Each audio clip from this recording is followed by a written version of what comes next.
ሰለላሁ ዐለይካ በስተመጨረሻ ማናት ፈኪ ለአራተኛ ጊዜ አግብታለች። ሰለላሁ ዐለይካ በስሙ ጀምሬ መብሩክ በሉሃ። እነንትናም ተስፋ አላቸው። እስኪ ምን አስበው ነው እስማኤልና ሶፊያ ራሳቸው ተጋብተው እንዳታገቡ የሚሉ? እስኪ በፍጹም እንዳታገቡ። ዳር ቀላል ነገር አይደለም። ዶክተር አብይ አህመድ ምንድነው የገጠማቸው? የጠቅላይ ሚኒስትሩን ኦፊሻል የቲክቶክ አካውንት ያጥለቀለቀው ኮመንት ምንድነው? ሃሽታግ ሰማና በቃም በሚሉ ኮመንቶች ገጹ ተጥለቅልቋል። እንደዚህ አይነት ነገር ተቆጠቡ። ሶሻል ሚዲያ ላይ ይሄንን ነገር ለመቶ ሰው ሼር ካደረግከው ይሄን ያክል ኸይር ይመጣልሃል። ሚነካው ከሰሞኑ ሲዘዋወር ከነበሩ ቪዲዮ መካከል የወንድማችን ኡመር ነው ማለት ነው። ሊስትሮ ነው የምሰራው አሁን እንደውም ያው በቃ ማለት እኔ ረሃብን ነገር ረሃብ ሰው አይደለም። በነገር ላይ እኔ ሰው ረሃብ ሰው ገደለ ቢባል ኑሮ ሺህ ጊዜ ሞት ነኝ። በዚህ አጋጣሚ ችን ፕሮግራም እንኳን አይቶ ወላሂ ሊያስታውስ ይችላልና فمن شرح الله صدره للإسلام فهو على نور من ربه አሰላሙ አለይኩም ወራህመቱላሂ ወበረካቱ። ሰላም ወደና የተከበራችሁ ተከታታዮች ባላችሁበት የአላህ ሰላም እዝነት ረድኤት ኢንሻአላህ ዛሬም ከመገደ የተመለከታችሁት አነጋጋሪ የተወደዱ የተማረጡ እንዲሁም ደግሞ እስላማዊ ቪዲዮ አሉ ኢንሻአላህ። እነዚህን ቪዲዮዎች በጋራ እንመለከታለን። ከእናንተ የሚጠብቁለት ቻናል አዲስ ከሆነ ሰብስክራይብ በማድረግ ነበር ሸከም ላይክ እያደረጋችሁ ሀሳብ አስተያየት እየሰጣችሁ እስከ ፕሮግራማችን ፍጻሜ አብራችሁን ቆዩ። ዶክተር አብይ አህመድ ምንድነው የገጠማቸው? እጅግ በጣም እንግዲህ የኢትዮጵያ ሕዝብ በአንድነት ኮመንታቸው ላይ በተለይ ሶሻል ሚዲያ ላይ ወይም ቲክቶክ ላይ ባጋሩት ቪዲዮ ላይ ማለት ነው። እዛ ቪዲዮ ላይ ሕዝቡ ጠቅላላ እንግዲህ በአንድነት ኮመንት ያደረጉት ነገር አለ። እሱ ምንድነው? በጋራ እስኪ እንመልከት። የጠቅላይ ሚኒስትሩን ኦፊሻል የቲክቶክ አካውንት ያጥለቀለቀው ኮመንት ምንድነው? ሃሽታግ ሰማና በቃም በሚሉ ኮመንቶች ገጹ ተጥለቅልቋል። ይህ ቻሌንጅ በትግራይ ክልል በግፍ ተገድላ ፍትህ ባጣችው ዘውዱ ሀፍቱ ምክንያትና ገዳዮቿ ከስር በነጻ ከተለቀቁ በኋላ የተቀጣጠለ ሲሆን በርካታ ተጽዕኖ ፈጣሪዎችም ቻሌንጁን ተቀላቅለውታል። የቻሌንጁ አስጀማሪና መሪ ጆርዲ በዛብህ ስትሆን ቻሌንጁ በርካታ ኢትዮጵያውያኖችንም አነቃቅቷል ተብሏል። የኢትዮጵያ ሕዝብ እንግዲህ ታሪክ እየሰራ ይገኛል። ይህ ነገር እልባት እስከ መጨረሻው ድረስ ማግኘት አለበት ብዬ አምናለሁ። እህቶቻችን በግፍ እየተገደሉ በግፍ እየተደፈሩ ብዙ ሰቆቃ እየደረሰባቸው፣ ነገር ግን ገዳዮቹና ይህንን በደል የሚፈጽሙት አካላቶች በነፃ እየተለቀቁ ያለበት ሁኔታ ወይም ደግሞ በቂ እርምጃ እነሱ ላይ ባለመወሰድ 10 ዓመት 20 ዓመት እየታሰሩ እየተለቀቁ ስለሆነ የሰው ነፍስ እያጠፋ እዚህ ደረጃ ላይ የደረሰበት ሁኔታ ስለሆነ እንግዲህ የአንዲት እህታችን ለብዙ መፍትሄ ትሆናለች ብዬ አስባለሁ። እህታችን በተለይ ማለት ነው እንግዲህ ቲክቶክ ላይ ባጋሩት ቪዲዮ ነው፣ ተመልከቱት። በዚህ መልኩ 30 ሺህ ላይክ አለው፣ 30 ሺህ ምናምን ደግሞ ኮመንት አለው ማለት ነው። ኮመንቱና ላይኩ እኩል እየሄደበት ያለበት ይዛሉ። ይሄ ነገር በጣም መነጋገሪያ ይሆናል። አሁን ላይ በመቶ ሺዎች ሳይጠጉ አይቀሩም ኮሜንቶቹም ላይኮቹን ብዬ አስባለሁ። እጅግ እንግዲህ በጣም መነጋገሪያ ከሆኑ ቪዲዮዎች መካከል ዘመቻም ያስብላል። እንግዲህ በዚህ መልኩ ተከፍቶባቸዋል ማለት ነው። ይህ ነገር ለብዙዎች ደግሞ ኢንሻአላህ መፍትሄ ይሆናል ብዬ አስባለሁ። መንግስት በትኩረት እንደዚህ አይነት ነገር በተለይ ወንጀለኞች ላይ፣ ሴቶች ላይ ጥቃት የሚያደርሱት አካላቶች ላይ ዘላቂ መፍትሄ ሊሆን ይገባል ወይም ደግሞ ሊያመጣ ይችላል ብዬ አስባለሁ። እናንተስ በዚህ ጉዳይ ላይ ምን ትላላችሁ? የኢትዮጵያን ሕዝብ አለማርነቅ አይቻልም። አንድነታችን እንደዚህ አይነት ነገር ላይ ሊቀጥል ይገባል ብዬ አምናለሁ። ሶፊና እስማኤል እንዳታገቡ ይላሉ፣ ሌሎች እያገቡ ነው። እነሱንም እንመለከታለን። ምን አስበው ነው እስማኤልና ሶፊ ራሳቸው ተጋብተው እንዳታገቡ የሚሉ? እስኪ ቪዲዮ እንመልከት። ሰላም አለይኩም ወራህመቱላሂ ወበረካቱ። እንዳታገቡ፣ በፍጹም እንዳታገቡ። ዳር ቀላል ነገር አይደለም። በፍጹም እንዳታስቡት። በተለይ ወጣቶች በፍጹም እንዳታስቡት። በጣም ብዙ ጠዋዳ አለው። ቀላል የማይባሉ ከባድ የሆኑ መቋቋም አትችሏቸው ብዙ መከራዎች አሉት። የሚሏችሁን ሰዎች በፍጹም እንዳትሰማቸው። ዳር በጣም ደስ የሚል ነገር ነው።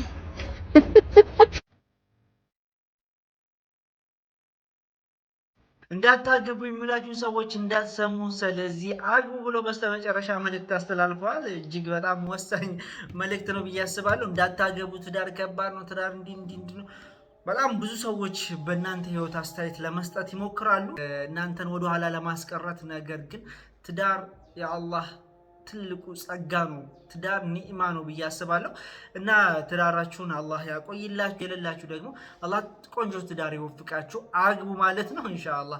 ትንሽ መንቀሳቀሻ ካላችሁ ራሳችሁን ካቋቋማችሁ እና ብታገቡ የተሻለ ነው። አለዛም በኋላ ሀብት ሲኖረኝ እንዲህ ሰርቼ አይሞላም። ዱንያ 9 ናት፣ ሁሌም አትሞላም። ስለዚህ እንዲሁም ስታገቡ ነው ርዚቁ ሰፋ የሚለው በረካ የሚኖረው ወላሂ። ስለዚህ አግቡ ኢንሻአላህ። እኛ ጤዎች ምክር ነው ከነዛኛ ተገላግለን አግብተን አይተናል ማለት ነው። አልহামዱሊላህ ረቢል ዓለሚን። እናንተም ብቻ አይደላችሁም። በስተመጨረሻ ማናት ፈኪላ 4ኛ ጊዜ አግብታለች። መብሩክ በሉሃ። እናንተናም ተስፋ አላችሁ። እስኪ ቪዲዮ እንመልከት። ማመን ሰለላሁ ዐለይሂ ወሰለም ዳይ ሙሽራ ነቢ ሰለላሁ ዐላ ሙሐመድ ዳይ ሙሽራ ነቢ ሰለላሁ ዐለይሂ ወሰለም ዳይ ሙሽራ ነቢ ሰለላሁ ዐላ ሙሐመድ ዳይ ሙሽራ ነቢ ሰለላሁ ዐለይሂ ወሰለም ዳይ ሙሽራ ነቢ የጌታችን ታምር የጌታችን እዝነት ዳይ ሙሽራ ነቢ ረቂቅ ሚስጥሩ የሚስተዋልበት ዳይ ሙሽራ ነቢ እንዳርጓ ቆራኝቶኝ ለኛ የፍቅር አጋር ዳይ ሙሽራ ነቢ የአላህ ታላቅነት ማሳያ ነው ትዳር ዳይ ሙሽራ ነቢ የሚያኖር በእዝነት በአንድ ጎጆ አፋቅሮ ዳይ ሙሽራ ነቢ ከኛው ከነፍሳችን ጥንድ ለኛ ፈጥሮ ዳይ ሙሽራ ነቢ ለሚያስተነትን ሰው ዳይ ሙሽራ ነቢ አቅሉ ላልጎደለ ዳይ ሙሽራ ነቢ ትዳር መሳይ ባለ ዳይ ሙሽራ ነቢ ከቶ ወዴት አለ ዳይ ሙሽራ ነቢ የዛሬ ሙሽሮች ዳይ ሙሽራ ነቢ እንኳን ደስ ያለ ያጀማ ጥልቅልቅ ያለ ሰርግ ነው። በስተመጨረሻ ፈኪያ የነ ዞፊ ጓደኛ ለ4ኛ ጊዜ አግብታለች። መብሩክ ማሻአላህ እድል አላት ማለት ነው። ለ4ኛ ጊዜ ሴቱና ማግባቷ እጅግ በጣም አስገራሚ ነው። ማሻአላህ ብለናል። ለማንኛውም አልፎ መብሩክ፣ ትዳርሽን አላህ ይባርከው። ባሏን ለማየት እንግዲህ አልታደልም። አሁን ላይ ሴቶቻችን ቲክቶክ ላይ እየወጡ ወይም ደግሞ ሶሻል ሚዲያ ላይ እየወጡ ምን እያደረጉ ነው? ባሎቻቸውን እየደበቁ ያለበት ሁኔታ ነው። እንግዲህ የሆነ ጊዜ ይወጣል ብዬ ተስፋ አደርጋለሁ። እናየዋለን። እና ቀውጢ ሰርግ ይመስለኛል። ግን ሰርጎቻችንን በተቻለ አቅም በዙ አጋጣሚ በተቻለ አቅም ሸሪዓዊ ለማድረግ እንሞክር። ከዚህ ሰርግ እንግዲህ የታዘብኩት ነገር ቢኖር ሶሻል ሚዲያ ላይ ሲዘዋወር ነበር፣ በተለይ ቲክቶክ ላይ ማለት ነው። አንዴ በሙዚቃ በጎጃሜ በጎንደሬ ሳይቀር አንዴ በተለያዩ ተግባራቶች በሙዚቃ ሲጨፍሩ ሲደለቁ ራሳቸው ሳይቀር ማለት ነው። ከዛም ደግሞ በነሽዳ እያደረጉ እየለቀቁት ነበረ። አንድ ወጥ ብትሆኑ የተሻለ ነው። እንግዲህ በሙዚቃ እዛ ጋር እየተጨፈረ እዚህ ጋር በነሽዳ ይጋጫል፣ ጥሩ አይደለም እና በተሻለ አቅም ሸሪዓዊ መንገድ ብናደርገው የተሻለ ነው ብዬ አምናለሁ። ለማንኛውም በዛ አጋጣሚ መብሩክ እላለሁ። ብዙዎቻችሁ ይህንን ቪዲዮ በውስጥ መስመር ስትልኩልኝ ነበረ። ለዛም ነው በተለይ ደግሞ ከዚሁ ጋር ተያይዞ እነዛ ይሄ ምንድን ነበር በማለቴ ባልና ሚስት ሳይሆኑ ባልና ሚስት ነን እያሉ ሶሻል ሚዲያ ሙስሊም እህቶቻችን ከነዛ መካከል አንዷም ነበረች እሷ ማለት ነው። በነገራችን ላይ እነ ሶፊና ማናማ አሉ አሁን ላይ እንግዲህ ሀጂ ነብይ ሳይሉ እየተቃቀፉ እየተሳሳሙ የሚሰሩት አካላቶችም አሉ። እነሱንም አላህ ይምረጥላቸውና ወደ ትዳር ዓለም ውስጥ አላህ ያስገባቸው ነው የምለው። እንግዲህ መልካም ምኞቴን እገልጽላቸዋለሁ። ምክንያቱም ከባድ ነገር ነው እየተመለከትን ያለ ነው እና ይህን ይመስላል። ለማንኛውም መብሩክ በላቸው። ይህን ነገር ተቆጠቡ። በተለይ ቲክቶክ ላይ እንደዚህ አይነት ነገር እየተባራከተ ነው። ሼክ መሐመድ አህመዲን ሼካችን ምንድን ነው የሚሉት? እስኪ በጋራ እንመልከት። ሶሻል ሚዲያ ላይ ይህንን ነገር ለ100 ሰው ሸር ካደረግከው ይህን ያክል ኸይር ይመጣልሃል፣ ካላደረግከው ደግሞ መከራ ይመጣብሃል አይነት የሚለቁ ሰዎች አሉ። እንደዚህ ይታያል ነው የሚመጣውን ኸይርና የሚመጣውን መከራ ሶሻል ሚዲያ ላይ ያለ ሰው ሆነ የሚወስነው። ይሄ እንዲህ አይነት ተረት ለዚህ ለኹራፋት ተገዢ መሆኑ ህዝባችን በጣም የሚያሳዝን ነገር ነው።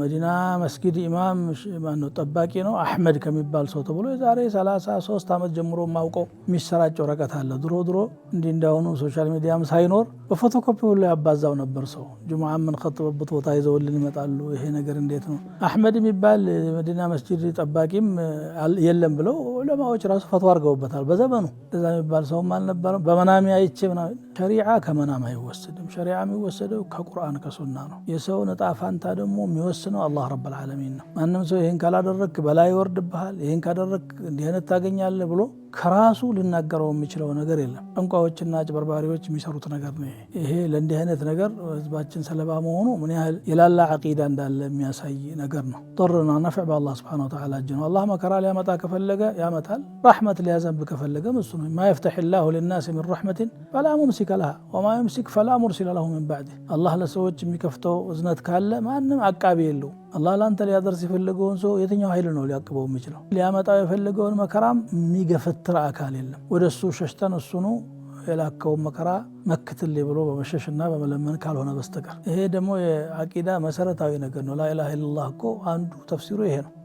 ነፍዕና ضር በአላህ እጅ እንጂ በማንም የለም። ስለዚህ ጉዳትን ከልክልልን ብለን የምንለምነው ጥቅምን አምጣልን ብለን የምንከጅለው አንድ አላህ ብቻ ነው። ማንም ሰው በዚህ መልኩ ሊያስፈራራን አይገባም። ሐታ ሐዲስ ለምን አይሆንም? ይሄን ሐዲስ ካላሰራጨህ እነመል አዕማሉ ቢንኒያት ተርጉሞ ሲያበቃ ይሄን ካላሰራጨህ በላይ ይወርድብሃል ቢልህ ይሄ ተገቢነት አይደለም። ማሰራጨት ወደ አላህ ከምንቃረብባቸው ነገሮች የሆነ ትልቁም ነገር ነው። ይሄ ሐዲስ ማሰራጨት፣ ቁርአን ማሰራጨት ግን በዚህ መልኩ አይደለም ሸርዑ የመጣው፣ የራሱ መንገድ ያለው። ስለዚህ እንዲህ አይነት ነገር ማመን ፍጹም ስህተት ነው ማለት ነው። ጀዛኩሙላህ። ከእንደዚህ አይነት ድርጊት ልንቆጠብ ይገባል። ከዛም አልፎ ደግሞ ኢንሻአላህ እጅግ በጣም ልብ የሚነካው ከሰሞኑ ሲዘዋወር ከነበሩ ቪዲዮ መካከል የወንድማችን ዑመር ማለት ነው።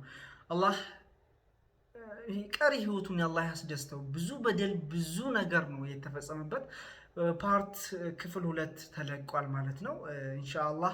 ስለዚህ ቪዲዮውን በጋራ እንመልከት። አሁንም በነገራችን ላይ ራብ ቢገለኝ እኔ ነበር የሚገለኝ ሲል አውርቷል። በጣም ልብ ይነካል። ብዙ ሰቆቃዎች ችግሮችን ነው ያሳለፈው ማለት ነው የወንድማችን። ከዛም አልፎ እንርዳውም የሚል ሌሎች እምነት ተከታዮች ሳይቀሩ ሀሳብ እያነሱ ይገኛሉ። በጣም ነው እምነትን አይገድምም ይሄ ሰው የተበደለው በደል ማለት ነው። ሁሉም ሰው ሊያዝን ይገባል፣ ሰዋዊነት የሚሰማው ሰው ማለት ነው። እና እየተረባረቡ ነው። አሁንም በጣም ልብ የሚነካ ያስተላለፈው መልእክት አለ። እስኪ በጋራ እንመልከት። እኔ ረሃብ ምንም ነገር ረሃብ ሰው አይገድልም። በነገር ላይ እኔ ሰው ረሃብ ሰው ገደለ ቢባል ኑሮ ሺህ ጊዜ ሞት ነኝ፣ ሺህ ጊዜ ሊሞት ወላሂ አላህ በሚያቀኝ በቃ። እና ያቺ ሩስ በዛ ላይ አንስቼ ተነስታ መቀጠል አቃታት። አልጠየኩም ሰዎቹ ዝም ብለህ ነው ብሎ ባድሮብናል። እሷም የምታጠባው ነገር አልነበረም። እሷም በቃ ተነስታ ስታበቃ የሆነ ነገር እንኳን እንደዚህ ለመጥረግ ቤት ለመጥረግ በጣም ከባድ ነበር በዛን ሰዓት ላይ መቆም አቅቷታል። ሌላ ደግሞ ምንም ነገር አልነበረም። ችግራችን በቃ ረሃብ ነው። በቃ እኔ ለሰው መናገር አልችልም። አንድ ኢማም ቤት ሂጄ ነበር እዚህ አዲስ አበባ ላይ እና ወረቀት ሁሉ ጽፌ ሰጥቼዋለሁ። ሊያናግረኝ ግን አልቻለም። ስልኬን ሁሉ ላይ ጽፌ በጣም ችግር ውስጥ እንዳለሁ ወላሂ አላህ አንዳንድ ሰው ያው አላህ ሂዳያ ይስጠን ለሁላችንም። በዛ ሰው በጣም ውስጤ ወላሂ ያዘነ ነው በጣም በቃ።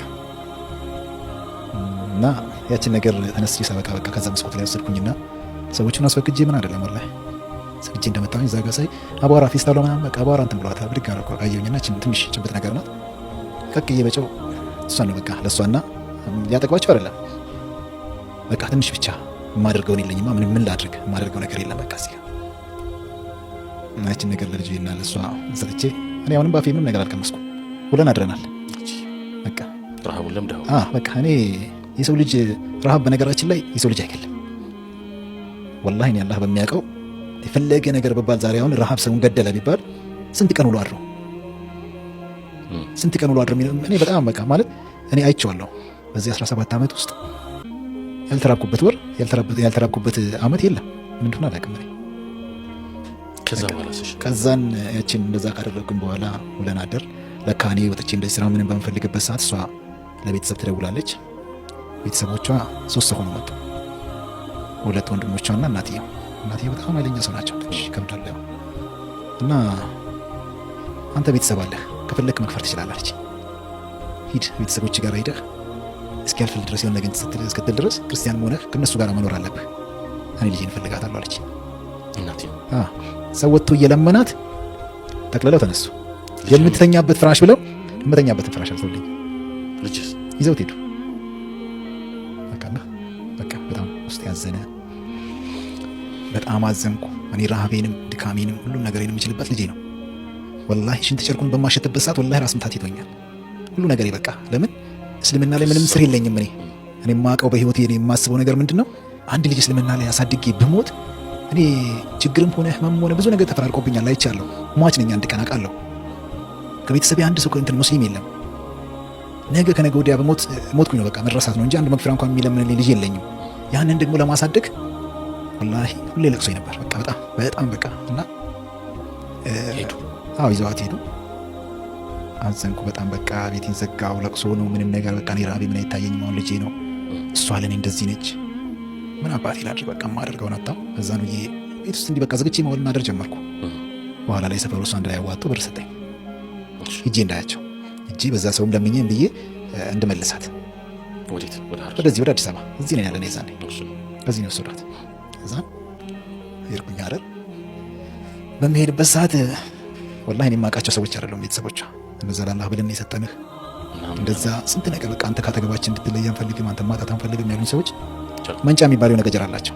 ወላሂ በዛ ሊመቱ የተነሱ በኋላ ላይ በቃ እነሱ እንደሚገሉኝ አካባቢ ሰው ነው በቃ ይገሉኝ ነበር። ሐቂቃ ምንም ነገር አላደረኳቸው፣ ማጣቴ ነው በቃ ወላሂ ችግር ነው። ያ ደግሞ እኔ አልሐምዱሊላህ ፈተና ነው ለማንም ቢሆን። በዚህ አጋጣሚ እችን ፕሮግራም እንኳን አይተው ወላሂ ሊያስታውስ ይችላልና ቶፊቅ ዩሱፍ ሙነሽዱ ኦኬ ቶፊቅ እሺ፣ እሱ ወላሂ አላህ ኸይር ጀዛውን ይክፈለው።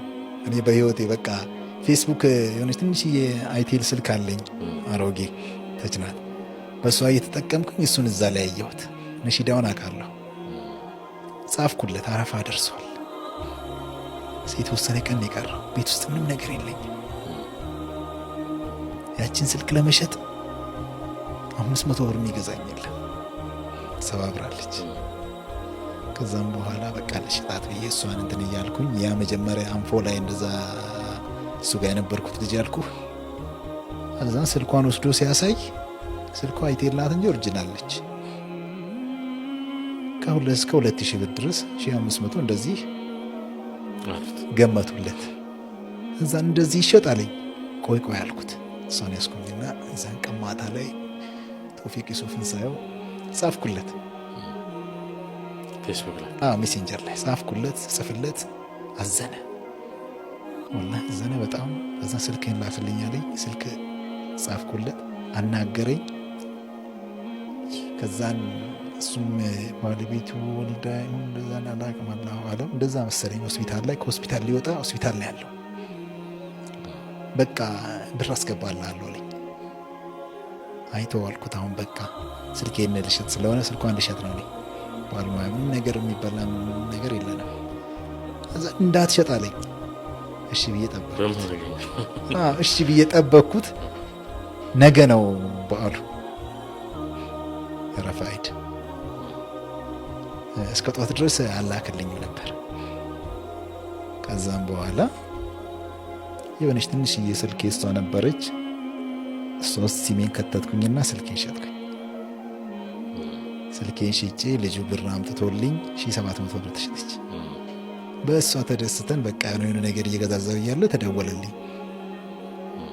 ከዛን አስገብቼልሃለሁ አይለኝም 2000 ብር ነው። ወላሂ አላህ ነው የሚያቀኝ። የዛን ቀን የተደሰትኩት መደሰት በቃ